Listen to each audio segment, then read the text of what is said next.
Hello दोस्तों, स्वागत है आपका मेरे चैनल में। आज मैं आपके लिए फिर से एक रियल हॉरर इंसिडेंट लेकर आई हूँ। ये कहानी दो भाइयों की है जिनकी आपस में बिल्कुल नहीं बनती थी।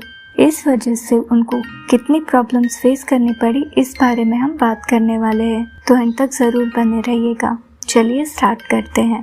तो शुरुआत में दोनों भाई उनके मम्मी पापा सबके साथ रहते थे, उनके पुराने वाले घर में जो उनके पापा ने बनवाया था। फिर जैसे जैसे वक्त बीता, दोनों भाई में दिक्कतें शुरू हो गई। इस दौरान उनकी माँ भी नहीं रही। उनकी माँ दोनों भाइयों को आपस में जोड़ कर रखती थी। अब वो नहीं रही तो दोनों भाइयों में थोड़ी थोड़ी खिटपिट होने लगी। तो इससे बचने के लिए दोनों भाइयों ने एक बीच का रास्ता निकाला। बड़े भाई जो कि LIC एजेंट थे, उनकी कमाई अच्छी खासी थी, तो उन्होंने बोला उनके छोटे भाई से कि ये घर तुम ले लो। और हाईवे के थोड़ा सा अंदर उनकी एक जमीन थी, तो उन्होंने बोला वो मुझे दे दो। तो दोनों भाई मान जाते हैं, एक दूसरे की बात से सहमत होते हैं और हाईवे के पास वाली जमीन पर घर बनाने का काम शुरू हो जाता है। घर बनाते समय वहाँ अजीब सी चीजें होने लगती है, जैसे कि जो दीवार पूरा बन गया हो वो एकदम से गिर जाना, या वहाँ काम करने वाले लोगों के ऊपर कुछ गिर जाना, कभी कुछ या कभी कुछ। जैसे तैसे घर कंप्लीट हो जाता है। अब यहाँ उनके घर का गृह प्रवेश होता है और बड़े भाई की फैमिली, उनकी बीवी, बच्चे और उनके पापा वहाँ रहने जाते हैं। गृह प्रवेश के वक्त पंडित जी ने उनसे कहा था कि इस घर का वास्तु सही नहीं है, फिर भी ये सब उतना ध्यान नहीं देते। इनका जो बड़ा बेटा था वो 11th में था, तो हायर स्टडीज के लिए वो कोटा चला जाता है। कुछ ही दिन हुआ था उनको उस घर में रहकर। अब वहाँ अजीब अजीब चीजें होने लगती है। जैसे उनका छोटा बेटा पढ़ने बैठा हो तो ऐसे होता था जैसे कि उसका सर किसी ने टेबल से लड़ा दिया हो। कभी गैस अपने आप ऑन हो जाना। शुरुआत में तो इनको ये सब नॉर्मल लगता है, उन्हें लगता है कि खुद की गलती से ही गैस वगैरह ऑन रह गया होगा। पर जैसे जैसे वक्त बीता, ये और भी ज्यादा डरावना होने लगा। अब तो सीधे किचन से उड़ता हुआ प्लेट आकर किसी के भी मुंह पर लगता था। वो जो उनके पापा थे, उनके सर पर ईंटें आकर लगती थी। कल तक तो सिर्फ घर में होता था, अब तो उस नेगेटिव एनर्जी को घर के बाहर रोड तक भी फील किया जा सकता था।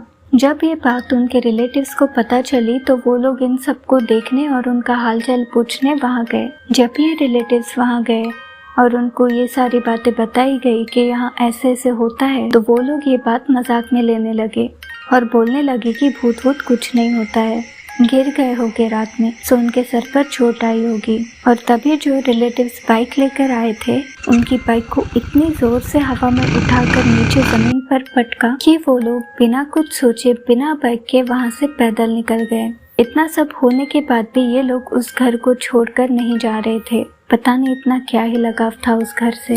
रोज नए तांत्रिक और पंडित को लाया जाता, मतलब उनके जो भी रिलेटिव ये बात सुनते वो अपने जान पहचान वाले पंडित जी को वहाँ ले जाते, और जो भी तांत्रिक या पंडित जितनी स्पीड से अंदर जाते, वो नेगेटिव एनर्जी उनको उसी स्पीड से बाहर फेंकती, अंदर आने ही नहीं देती।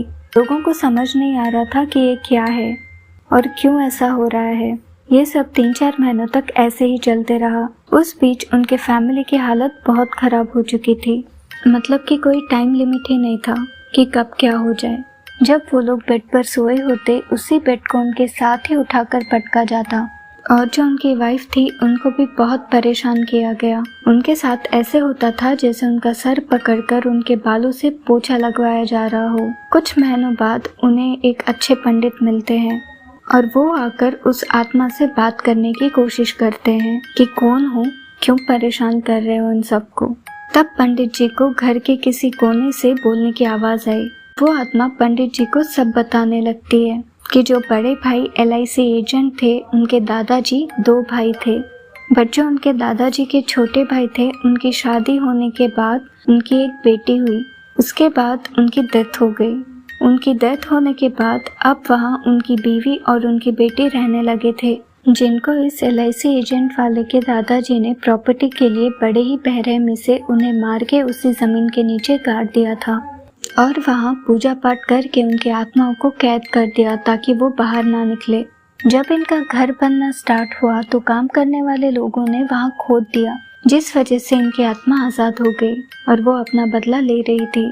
तो जब ये बात पंडित जी ने उनके बेटे से पूछा कैसे हुआ था, कि आपके पापा ने इसे किया था? तो उन्होंने कहा हाँ, ऐसे हुआ था। फिर पंडित जी ने जैसे तैसे उन आत्माओं को कंट्रोल में लाकर एक बॉटल में बंद किया और इन लोगों से कहा कि इस बॉटल को ऐसी जगह दफनाना कि ये कभी बाहर ना निकले। और बहुत पूजा पाठ के बाद उनके घर में सब धीरे धीरे ठीक होने लगा। आज भी वो ये सारी चीजें भूले नहीं हैं। और जो बड़े भाई के पापा थे जो उनके साथ वहाँ रहने गए थे, कोविड के टाइम उनकी डेथ हो गई। उनकी फैमिली में लॉकडाउन तक सब नॉर्मल था, बट पता नहीं कैसे उनके घर में वही चीजें फिर से शुरू हो गई।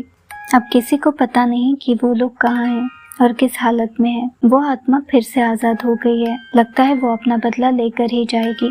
आप लोगों को क्या लगता है कमेंट सेक्शन में जरूर बताइएगा। तो ये थी इन दो भाइयों की सच्ची घटना। अगर आपको कहानी अच्छी लगी हो तो चैनल को लाइक, शेयर और सब्सक्राइब कर दीजिएगा। मैं लौटती हूँ एक और रियल स्टोरी के साथ। तब तक के लिए अपना ख्याल रखें और थैंक्स फॉर वॉचिंग।